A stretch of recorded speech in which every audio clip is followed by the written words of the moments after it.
What's going on, guys? Welcome back to your morning watch list. So we have some things to cover today. First things I want to point out are going to be the stocks NEO, XPEV, and LI. So if you're not already familiar, these stocks have just pretty much been crushing it lately. All right. Now, if we look at NEO here on the 4-hour chart, we've already hit resistance. This green line, we've hit the resistance and we have pulled back. Okay. And so, really, it's very possible that you see NEO try to roll down today. I thought it would be very impressive if we saw NEO recover this whole drop and then head right back to the all-time high move.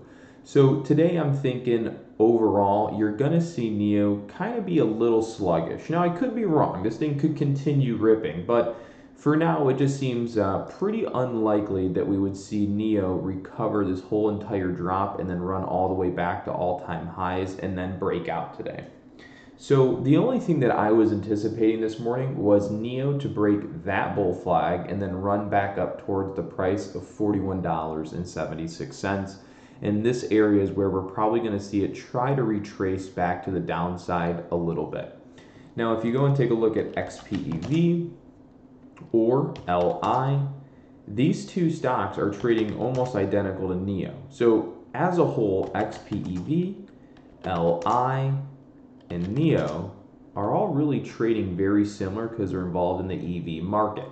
So this is really where the hype and the momentum is at for the time being in a lot of stocks. So we're highly suggesting that you keep an eye on LI, XPEV, and NEO. Now, if I give you a little bit more detail, say on XPEV, we'll look at the daily chart. The daily chart is overextended right now. This is the way that we view this. Since we're over the blue line, price is extended, right?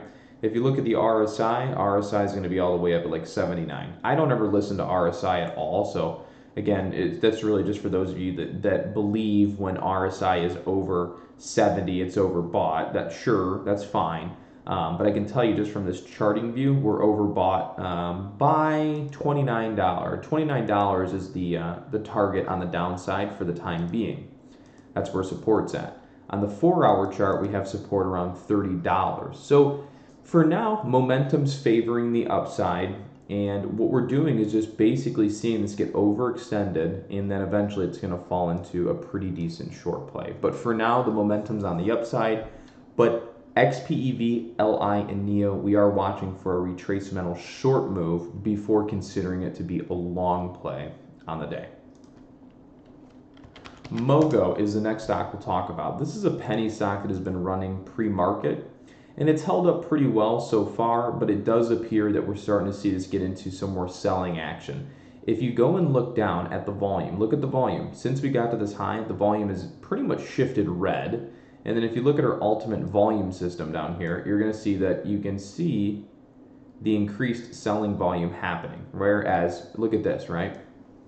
So you look here, all the increased selling volume died down and it went to increased buying volume. Look up and then it went on a run. Okay? Now you can see increased selling has gone up and the buying has gone down, and now we're going through a downtrend.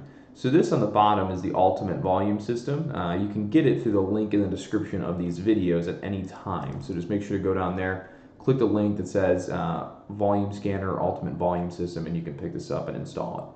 It's a super useful tool. So Mogo is one of the penny stocks that have been moving today. We think we're going to see more of a downward move, maybe to start the day or this morning, and then we could look for some sort of long bounce or retracemental bounce move after we sell off. Another stock that's been up this morning is FTSI. A lot of people are following and or looking at this. Something tells me that this really isn't going to play out all that well, and it's probably just going to be a short move that just drops out. I don't think we're looking at any sort of great move with FTSI today. So if you're looking at it, probably just avoid it. Okay, maybe not avoid it, but just be cautious, because for right now, it does not have that appearance of being a strong mover. Now, I hope I'm wrong. I hope it goes on a gigantic move, but for now, FTSI doesn't really have that appearance. APVO is your next one on the list, APVO. So APVO has done 3 days of consistent short squeezing from 6 all the way to 26. It looks like this is the top. I didn't think yesterday would short squeeze since we already did 2 run days, but magically we did a third, which really makes me feel like this stock is about to be done for, and we're going to see this start to fade down at this point. So for those of you watching APVO, we're thinking this stock is more bearish on the day. We were wrong this day, okay? And maybe we'll be wrong again, but we don't think so. We think we're going to be on the right side of this today. This was a short squeeze yesterday, but I think today we're going to be seeing more bearish activity with APVO. Next thing on the list to talk about is the United States dollar. Yes, the United States dollar still going down. So we have been calling dollar down since when the dollar was trying to break up here. When the dollar was going through this bullish trying to break up move, we were suggesting the dollar is going to go down. So the dollar has continued to decline. Our price target on the dollar to the downside is 87. If in the event we keep going down towards 87, gold and silver will continue to fly. So silver is back on the move and gold is back on the move. Let's take a look at the 4-hour chart. You can see here we have come from the top phase, right? Look at it. It's basically the inverse. Ready? Watch. So the market on silver goes up above this white line, gets up towards the yellows, and then we smack down.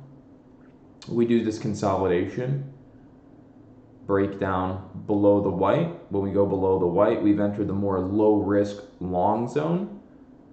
Gets bought up, drops down, gets bought up, and then reverses and breaks up. So it's almost the exact same thing, just backwards. Now if I take this and go minus SLV, okay, it'll be the exact opposite, right? We went to the low risk zone, it goes up. We got into the high risk zone, it goes down. I just changed the chart backwards is all I did. So that's what I was trying to point out, is that whenever you get sort of above the white line, you're entering more of a seller's location, and when you're below the white line, you're entering the buyer's location. So for the longest time, silver and gold have been in this accumulation phase, where they've been accumulating, waiting for the dollar to drop more, and since the dollar has, we're starting to pick back up in that direction. Currently, silver is lagging gold. Gold is moving faster than silver, and that's okay. So for right now, we do have expected targets back to about $2,000 an ounce on gold for right now, and about $25 or so for silver. So right now, prices are moving the way we need to be making some money on it. So that's good. That's always good. All right. Now over to the market. If you look at the S&P 500, we did suggest just yesterday that you should anticipate as we get towards 354 to 355, most of the bull move of this bounce has happened. So now you're going to be seeing choppier days up, okay? When the bounce starts down here, the first 1 day or 2 days are always going to be the easiest traders. Everything there and after usually gets a little bit more challenging, okay? Just like here, look at this drop, ready? It drops and then you have this day. Good, easy, long day, second easy, long day, and then it's drop, bounce, drop, up, down, bounce, up, drop. And then you had a couple nice days, right? So we go look at this one, down, all right, down. And same thing on the downside, ready? You finally break, you have 1 easy down day, 2 easy down days, and then it's bounce, tricky, right? Look at this one. So you start, right? Here's your bounce day. You come down, then you start to bounce. 1 easy day, 2 easy days, okay? And then it's chop. So right now we're anticipating markets are probably going back up towards the 355 mark here on the S&P 500. If you look at the Qs, we're anticipating markets probably going back up towards 300, which will put you near the previous top. Where's resistance? Resistance, look at, ready? The way you're typically taught resistance would be like this. All right, so we look back, we look left, here's a previous top, so this is probably going to be resistance somewhere in this price zone to this high, but you don't really know exactly where it's going to be at. You're like, this is just the resistance, right? Somewhere at that top. Well, I'm telling you, let me delete those drawings, resistance is right here, off trend, boom. And then when we extend that left, look where it matches up. pretty close to that previous high. So right now, our true resistance trend is slightly above the previous resistance. So this is a situation where if you tried to go short off this resistance around say 296 or 298, you'd probably get squeezed up to 300, maybe a little bit more, and then it would roll down. So this is a situation where we're probably going to see the market more up towards 300. All right, guys, that is our morning breakdown watch list for you. I hope you like it, and I hope you learned something new. Smash the thumbs up button. That way the YouTube algorithm reads this and goes, this video is awesome. So that way it gets around to more people. That being said, I will see you on the next one.